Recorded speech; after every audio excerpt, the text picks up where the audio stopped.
मेरे मन में खुशी होती है। हमने हमने हमने घर में चौका लगाया, महाराज मेरे घर पे आए, हमने महाराज को आहार दिया, निरंतराय आहार हुए, 2 साधु के हमारे यहाँ निरंतराय आहार हुए। अब हमें अंदर अंदर खुशी हो रही है और अंदर अंदर हमारे अंदर जो गर्व महसूस हो रहा है, हम कितने भाग्यशाली हैं, आज हम कितने खुश हैं, आज हम कितने सौभाग्यशाली हैं कि हमारे यहाँ महाराजों का आना हुआ। इसे कहते स्वाभिमान।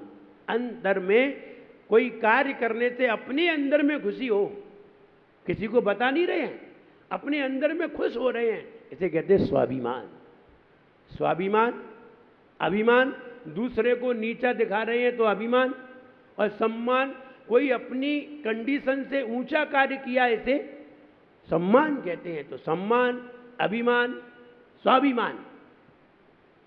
आगे आता है अपमान। जब तुम अपनी कंडीशन से नीचा कार्य करते हो, अपनी कंडीशन से नीचा कार्य करते हो, जब एक झाड़ू ले आए सड़क पे झाड़ू लगा रहे हो, ये तुम्हारा काम नहीं है, ये अपमान है। ये क्या हुआ? अपमान हुआ। अपनी कंडीशन से नीचा कार्य किया तुमने, इसे कहते अपमान। लोग तुम्हारा अपमान करेंगे, ऐ वही व्यक्ति है जो झाड़ू लगाता है, अपमान हुआ। इसलिए अपनी कंडीशन से नीचा कार्य करना, अपनी मर्यादा से नीचा कार्य करना अपमान है। और आगे आता है बहुमान।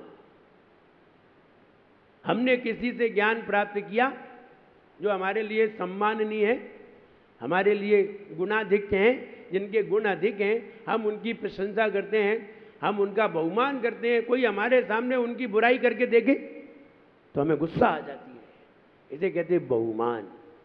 तुम्हारे सामने तुम्हारे आराध्य की कोई बुराई करे और तुम सुनते रहो तो इसे कहते हैं अपमान। लेकिन सुनो नहीं, बल्कि 4 सुना दो कि तुम गलत कह रहे हो, तुम गलत कहते हो, इसे कहते हैं बहुमान। अपने गुरुओं के प्रति, अपने भगवान के प्रति, ईश्वर के प्रति, आगम के प्रति कोई भी गलत बात नहीं सुनना, इसका नाम है बहुमान। उनकी प्रशंसा करना बहुमान, उनकी प्रशंसा करना और गलत नहीं सुनना, इसे कहते हैं बहुमान। अपमान, अभिमान, सम्मान, मान, स्वाभिमान, बहुमान, और अंत में आता है दुरभिमान, झूठा अभिमान करना। एक तो तुम्हें कुछ आता नहीं है, ऊपर से तुम जो ज्ञानी है उनको बुरा कहते हो, इसे अभिमान नहीं कहते, इसे दुरभिमान कहते हैं। कोई साधुओं की आलोचना करना, ज्ञानियों की आलोचना करना, अपने से अच्छे व्यक्ति हैं उसको खराब कहना, इसे क्या कहते हैं? अभिमान नहीं है ये है दुरभिमान। अच्छे को खराब कहना, इसका नाम है दुरभिमान। किसी से अपने को अच्छा बताना अभिमान, और अच्छे, बहुत अच्छे को खराब कहना, यह है दुरभिमान। अभिमान नहीं है, इसे दुरभिमान कहते हैं। तो इतने, और निरभिमान, अंत में आता है निरभिमान, जिसके अंदर समता भाव है। तुम चाहे पत्थर मारो, चाहे तुम फूल बरसाओ, चाहे तुम प्रशंसा करो, चाहे तुम गाली दो, अनंत भगवान निरभिमान, इनको कोई भी अभिमान नहीं है। ना अभिमान, ना बहुमान, ना सम्मान, ना अपमान, ना दुरभिमान, ना स्वाभिमान, सबसे परे हैं, उन्हें कहते हैं निरभिमान। ऐसे अनंत भगवान और सिद्ध भगवान निरभिमान है। अभी मुनिराजों को तो अभिमान भी आ सकता है, स्वाभिमान भी आ सकता है, अपमान की भावना भी हो सकती है, लेकिन दुरभिमान नहीं आ सकता। वो कभी भी भगवान को बुरा नहीं कह सकते। इसलिए आ सकता है लेकिन आता नहीं है, ये बात अलग है। आ सकता है तो ये सम्मान, सौभाग्य, सौभाग्य के बारे में हम आपको बाद में बताने का प्रयास करेंगे, क्योंकि आगे भी भाग्य सौभाग्य आएगा। इसमें भी बहुत सारे हैं, भाग्य, किस्मत, भाग्य से फिर बना सौभाग्य, फिर बना अहोभाग्य, फिर बना महाभाग्य, फिर बना दुर्भाग्य। तो भाग्य की परिभाषा हम आपको बाद में बताने का प्रयास करेंगे। संवर्धक, सम्मान बढ़ाने वाला, आपका सम्मान अपने आप बढ़ता है अगर आप इसके भाव को अपने अंदर प्रवेश कराते हैं। ये भाव तुम्हारे अंदर आता है, आप देखिए आपका सम्मान अपने आप बढ़ेगा। अपने आप लोग तुम्हें सम्मान नहीं समझेंगे, लेकिन आपको सम्मान जैसे कार्य तो करने ही पड़ेंगे। सम्मान जैसे कार्य करेंगे सम्मान होगा, अपमान जैसे कार्य करेंगे अपमान होगा, और बहुमान जैसे कार्य करेंगे तो तुम्हारा गुणगान होगा, आगे लोग तुम्हारी प्रशंसा करेंगे। बहुमान करने वाले का अपमान नहीं किया करते, बहुमान करने वाले का सम्मान किया करते हैं, प्रशंसा किया करते हैं। इसलिए सम्मान, सौभाग्य, संवर्धक माने बढ़ाने वाला। इसकी जाप देखते हैं। ओम ह्रीम अर्हम नमो 10 पुव्यानम। ओम ह्रीम अर्हम नमो 10 पुव्यानम। वे मुनि महाराज जो 10 पूर्व के ज्ञाता है। पूर्व किसे कहते हैं? बहुत सारे ज्ञान के कलेक्शन को पूर्व कहते हैं। बहुत सारे, जैसे कि एक पद में कितने अक्षर होते हैं? 1634 करोड़ 83 लाख 7,888। एक पद में अक्षर होते हैं। एक पूर्व में बहुत बड़ा पूर्व होता है। आज एक पूर्व का ज्ञान किसी भी मुनिराज को नहीं है। आज एक पूर्व का ज्ञान किसी भी मुनिराज को आज नहीं है।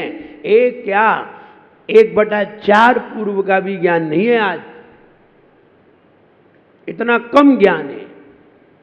एक पूर्व में बहुत ज्ञान होता है, लेकिन वे मुनि महाराज जो 10 पूर्व के ज्ञाता हैं, 10 पूर्व के ज्ञाता हैं, वे मुनि महाराज इनको बहुत सारी विद्याएं प्राप्त हो जाती हैं। जैसे ही 10 पूर्व का ज्ञान होता है, बहुत सारी विद्याएं अपने आप आ जाती हैं।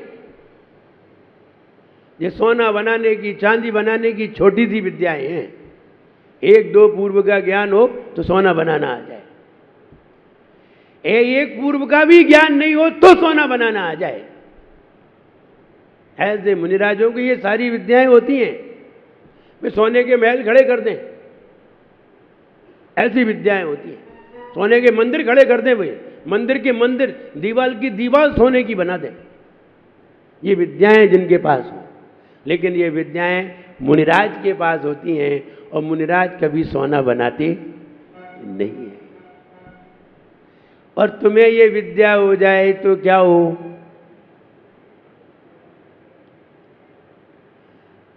तुम अपने आप को प्रधानमंत्री का भी बाप समझने लगो।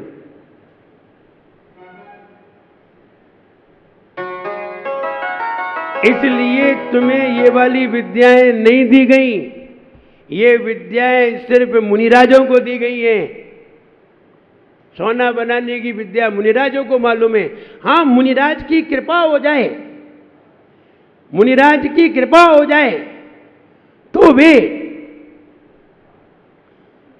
हो सकता है तुम्हें वो विद्या बता दें।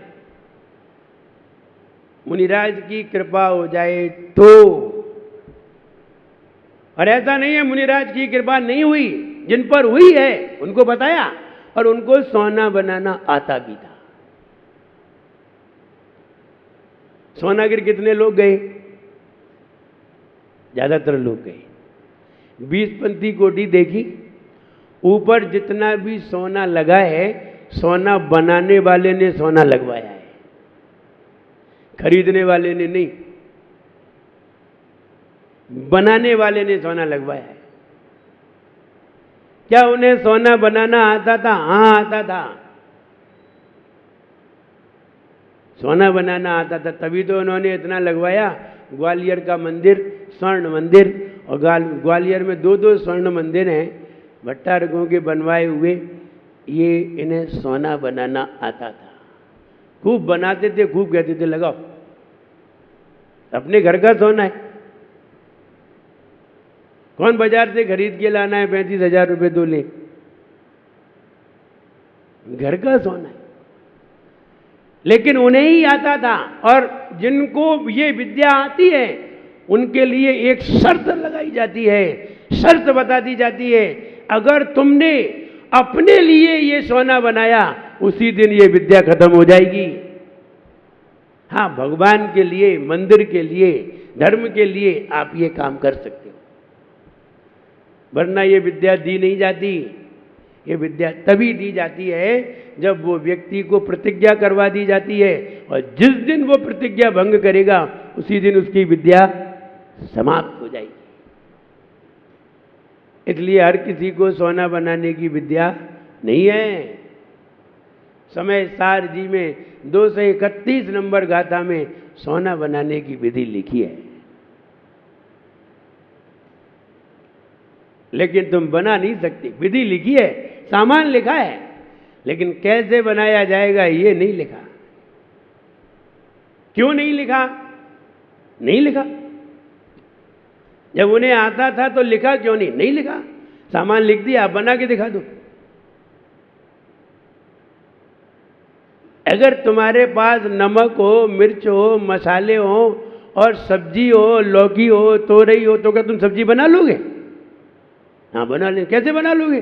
कितना पानी डाला जाता है, कितना नमक डाला जाता है, कितनी मिर्ची डाली जाती है, कितनी देर उबाली जाती है। नहीं तो चढ़ा दो कुकर में और वो सीटी देता रहे, तुम नाचते रहो और तुम कहोगे सब्जी बन रही होगी।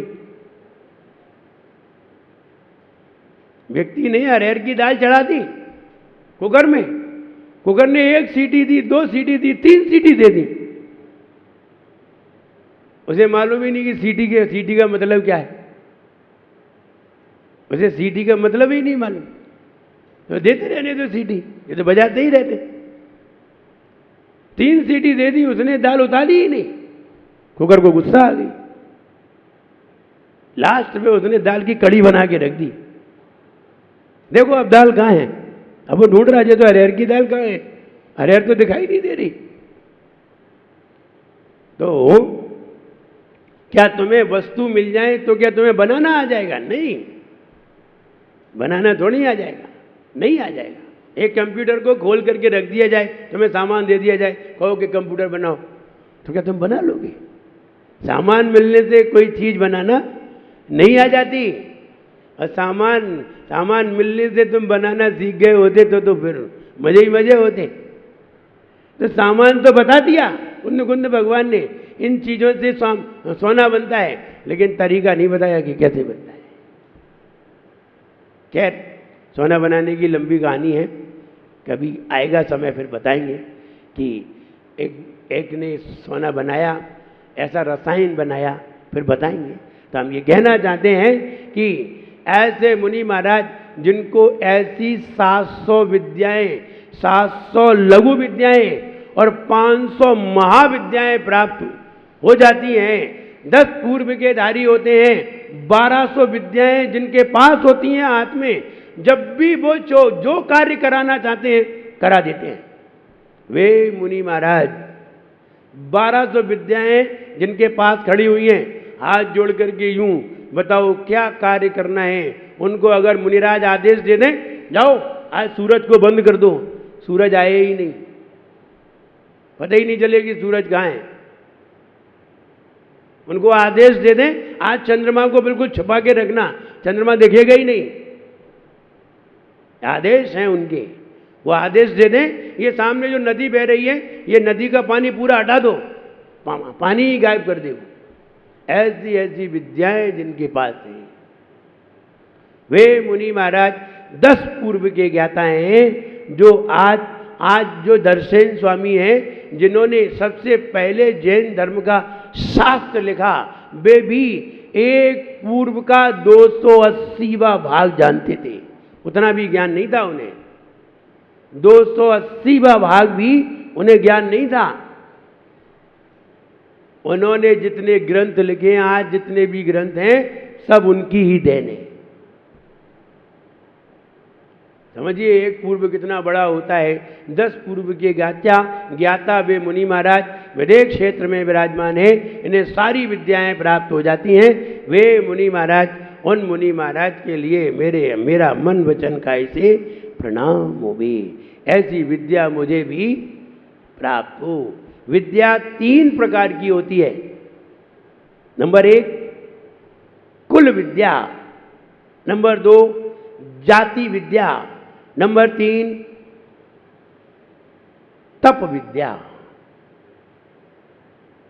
कुल विद्या उसे कहते हैं जब पिताजी अपने बच्चे के लिए कोई चीज सिखाते हैं, कोई विद्या सिखाते हैं, कोई कार्य सिखाते हैं, पैदाइशी जिन्हें गुण प्राप्त होते हैं। और पैदाइशी माने उन्हें आनुवांशिकता से भी गुण प्राप्त होते हैं, और दूसरे जैसे ही वो जन्म लेते हैं वैसे ही उन बच्चों को वो सिखाते हैं, अपने अपने बच्चों को सिखाते हैं। तो ये विद्या कुल विद्या कहलाती है। जब माँ बच्चे को दूध पिलाती है तो दूध पिलाते समय अपनी विद्या, उसके पास जो विद्या है वो वाली विद्या अपने बच्चे को दूध के साथ ही समझा देती है, सिखा देती है, उसे जाति विद्या कहते हैं। माँ के द्वारा मिली हुई विद्या को जाति विद्या कहते हैं। पिता के द्वारा मिले हुए संस्कार, मिली हुई विद्या कुल विद्या कहलाती है। लेकिन जाति और कुल से हट करके जो तपस्या के द्वारा जो विद्याएं प्राप्त होती हैं, रिद्धियां प्राप्त होती हैं, ये तप विद्या है, मुनिराजों को प्राप्त होती हैं। माता पिता से नहीं, अपने तपस्या के बल से प्राप्त होती हैं, उसे तप विद्या कहते हैं। 3 प्रकार की विद्या होती है, जाति विद्या, कुल विद्या और तप विद्या। हमारे पास कौन सी विद्या है आप जानिए। आपके पास कौन सी विद्या है, जाति विद्या है या कुल विद्या है? भाई दोनों हैं, बड़ी भारी विद्या है तुम्हारे पास। 2 रोटी कमाने की विद्या है, बाकी कुछ नहीं है। ये विद्या है? इसे विद्या नहीं कहते, इसे तो एक मजबूरी का काम कहते हैं। विद्या वो होती है जो बहुत ताकतवर और प्रशंसनीय होती है, जिसकी देवलोक सेवा करते हैं। देवलोक जिनके सामने खड़े होते हैं वो विद्याएं होती हैं।